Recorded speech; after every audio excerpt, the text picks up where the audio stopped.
Assalamualaikum warahmatullahi wabarakatuh. Jumpa lagi dengan Pak Devi. Kali ini kita akan belajar pada materi perkembangbiakan generatif pada hewan, dengan tujuan pembelajaran mengidentifikasi hewan berkembang biak. Nah, perkembangbiakan secara generatif adalah perkembangbiakan dengan melalui proses perkawinan. Proses perkawinan yang terjadi kemudian akan menghasilkan individu baru berupa anak. Selanjutnya, perkembangbiakan hewan secara generatif dapat dibedakan menjadi 3, yaitu yang pertama adalah hewan bertelur. Bisa kamu lihat ya, di depan itu ada gambar elang, gambar laba-laba, ikan, dan katak. Nah, cara berkembang biak dengan bertelur disebut ovipar. Ovipar berasal dari kata ovum yang berarti telur. Ovum atau telur itu dihasilkan oleh hewan betina dan akan dibuahi oleh sperma yang dihasilkan oleh hewan jantan. Contoh hewan ovipar yang ada di sekitaran kita yaitu ayam, bebek, dan burung. Hewan-hewan ini sering disebut sebagai hewan unggas.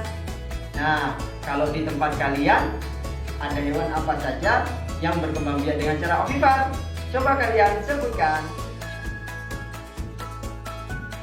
Kemudian ciri-ciri ovipar adalah janin tumbuh relatif cepat. Bentuk tubuh anak umumnya sama dengan bentuk tubuh induknya. Tidak mempunyai daun telinga, tidak mempunyai kelenjar susu, dan tidak menyusui anaknya.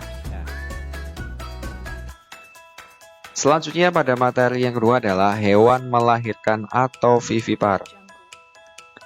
Hewan yang berkembang biak secara melahirkan disebut dengan vivipar. Hewan yang beranak kebanyakan menyusui anaknya. Nah, karena menyusui anaknya ini disebut dengan hewan mamalia. Contoh hewan vivipar yaitu melahirkan diantaranya yaitu kambing, kemudian sapi, dan monyet. Dan halangi kamera. Nah, itu contoh hewan vivipar atau melahirkan. Kalian tentu tahu dong, apalagi setelahnya. Ada gajah, harimau, kelinci, lumba-lumba, dan paus. Nah, selanjutnya adalah ciri-ciri vivipar.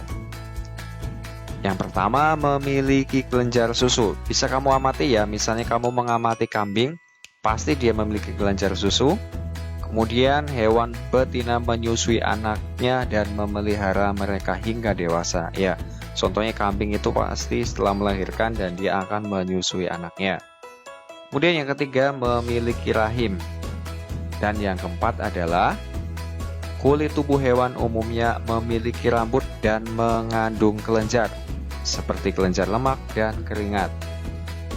Nah, hewan yang berkembang biak secara bertelur dan melahirkan disebut dengan ovovivipar. Nah, bagaimana sih prosesnya?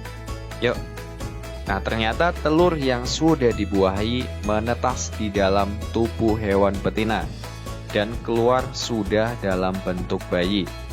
Hewan tersebut tampak seolah-olah melahirkan, tetapi sebenarnya hewan tersebut mengandung calon anaknya dalam bentuk telur. Yuk kita tahu ya. Contohnya pertama ini ikan hiu. Yang kedua ada kadal, dan ketiga ikan pari, dan yang keempat adalah jenis ular. Nah, ini tidak semua ular itu berkembang biak dengan ovovivipar, tapi hanya tertentu saja. Ini ada contohnya ular sanca, ular boa, dan ular piton. Demikianlah pembelajaran kita kali ini.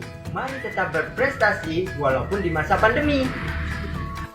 Ingat, hindari kerumunan, menjaga jarak, cuci tangan pakai sabun, dan memakai masker. Bapak akhiri, wassalamualaikum warahmatullahi wabarakatuh.